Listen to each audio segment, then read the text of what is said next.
Bonjour à tous.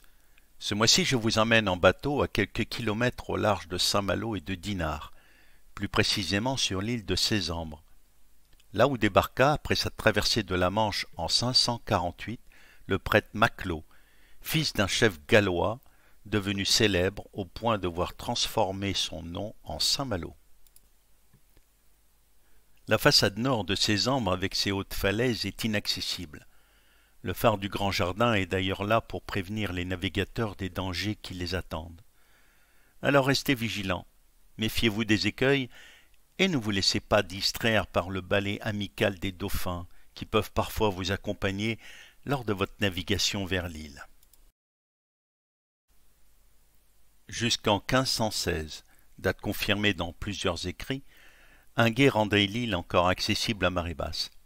Mais depuis, un bras de mer isole Sésambre sur laquelle vous ne pouvez vous rendre qu'en bateau.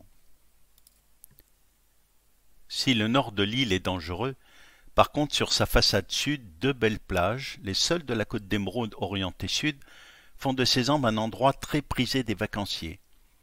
Ainsi au beau jour, les visiteurs affluent, soit en se faisant débarquer sur la cale, récemment restaurée, soit en mettant leur bateau au mouillage.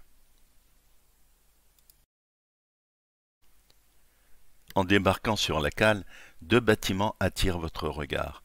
Il s'agit d'un restaurant construit sur les ruines de précédentes habitations, dont celle de l'ermite Aron, premier habitant connu de cette île. Aron qui accueillit le fameux Maclot. Maintenant, avant de profiter de la plage, je vous suggère de faire le tour de l'île, qui n'est cependant pas totalement accessible. Pour cela, il est fortement conseillé d'emprunter un sentier balisé qui a été déminé et sécurisé.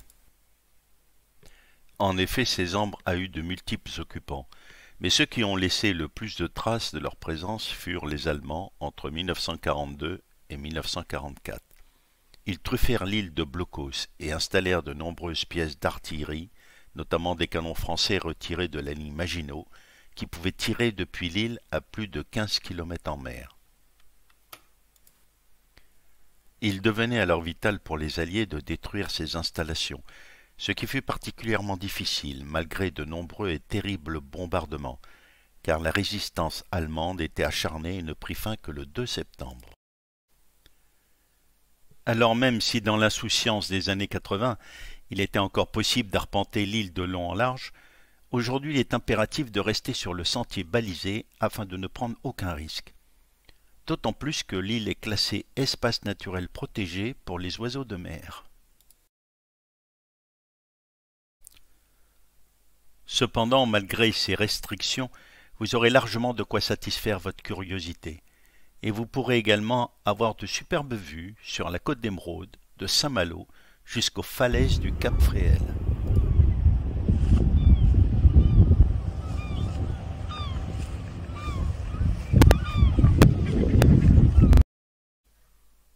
Voilà, après avoir profité de la plage, il est temps pour moi de terminer cette petite visite, de reprendre le bateau pour quitter Sésambre et de vous dire au mois prochain.